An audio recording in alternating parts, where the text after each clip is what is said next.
Sejatinya mencetak gol merupakan tugas dari seorang penyerang. Namun tidak menutup kemungkinan pemain yang berada di posisi lain juga diharuskan untuk mencetak gol. Apalagi sepak bola di era modern seperti sekarang menuntut para pemain untuk bisa mencetak gol tak peduli apapun posisinya. Bahkan jika diperlukan, tidak menutup kemungkinan seorang kiper ikut mencetak gol. Biasanya momen ini terjadi pada menit-menit akhir dalam situasi bola mati saat suatu tim sedang tertinggal. Maka kiper akan ikut membantu menyerang dan berpeluang untuk mencetak gol. Momen kiper mencetak gol memang sangat langka. Jikapun ada, mungkin hanya 1 atau 2 gol saja. Apalagi resiko kiper ikut membantu menyerang juga sangat tinggi. Bukan tidak mungkin timnya akan kembali kebobolan alih-alih mencetak gol. Namun dalam kasus langka, seorang kiper bisa saja mencetak lebih dari 1 gol, seperti apa yang dilakukan Rogerio Ceni yang telah mencetak lebih dari 100 gol sepanjang karirnya, meskipun dirinya adalah seorang kiper. Gelontoran gol tersebut lahir dari kepiawaian Ceni dalam mengeksekusi bola mati. Berbicara mengenai kiper yang mencetak gol, apa jadinya jika ada seorang kiper yang justru menjadi top skor klub? Terkesan mustahil karena sangat sulit kiper mencetak gol. Namun pada kenyataannya, beberapa kiper berikut ini pernah menjadi pencetak gol terbanyak dalam suatu klub. Sebelum dilanjutkan, kami merilis video terbaru setiap minggunya. Pastikan kalian sudah menekan tombol subscribe dan nyalakan notifikasi agar tidak ketinggalan video terbaru dari kami. Rogerio Ceni. Rogerio Ceni dikenal berkat kehebatannya mencetak gol meskipun dirinya adalah seorang penjaga gawang. Bayangkan saja, sepanjang karirnya Ceni telah mencetak 131 gol. Angka yang sangat fantastis untuk pemain yang berposisi sebagai kiper. Hampir semua gol Ceni lahir dari situasi bola mati di mana ia merupakan eksekutor utama tendangan penalti bagi timnya. Tak hanya itu, Ceni juga sangat ahli dalam mengeksekusi tendangan bebas. Salah satu musim paling fenomenal kiper asal Brasil ini terjadi pada tahun 2005. Saat itu ia berhasil membawa Sao Paulo menjuarai Copa Libertadores, Piala Dunia Antar Klub, dan Campeonato Paulista. Ceni juga berhasil mencetak 21 gol sepanjang musim itu, di mana 10 diantaranya dicetak pada pertandingan Liga Brasil.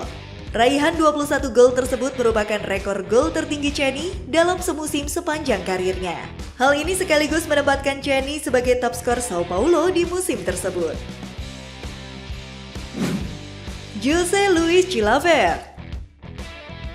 Sebelum Rogerio Ceni menasbihkan diri sebagai kiper tersubur di dunia, orang-orang lebih dulu mengenal José Luis Chilavert sebagai kiper dengan gelontoran gol yang sangat banyak. Sepanjang karirnya, Chilavert telah mencetak 67 gol, di mana rinciannya 59 gol dicetak di level klub, sementara sisanya dicetak saat memperkuat timnas Paraguay.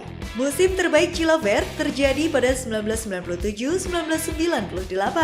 Kala itu, Chilavert yang memperkuat Vélez Sarsfield di Liga Argentina berhasil mencetak 10 gol di Apertura dan Clausura. Torehan gol tersebut membuat dirinya menjadi top skor Vélez Sarsfield di musim tersebut. Ketajaman Chilavert juga berdampak bagi Vélez Sarsfield yang mengakhiri musim dengan menjadi juara Clausura dan Recopa Sudamericana. Hans Jorbath. Jerman dikenal sebagai tempat lahirnya kiper-kiper terbaik di dunia. Dari eranya Oliver Kahn, Jan Lehmann, Manuel Neuer hingga Alexander Nubel. Namun mungkin tidak banyak yang menyadari bahwa Jerman juga memiliki kiper yang sangat produktif dalam hal mencetak gol. Dia adalah Hans Jorbath yang pernah memperkuat Hamburg, Bayer Leverkusen, dan Bayern Munich. Gelontoran gol Bath lahir dari kehebatannya mengeksekusi tendangan penalti.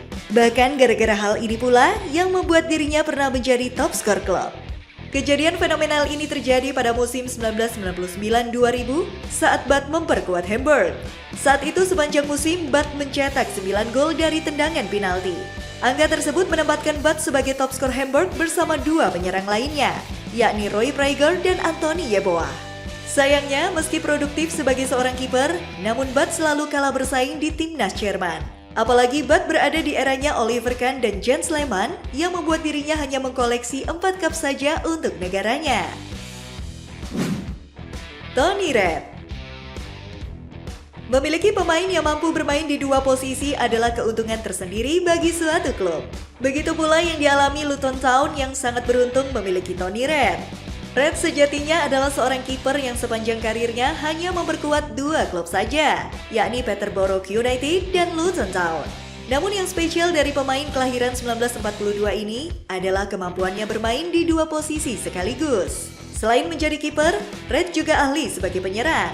Bukti nyatanya terjadi pada musim 1965-1966.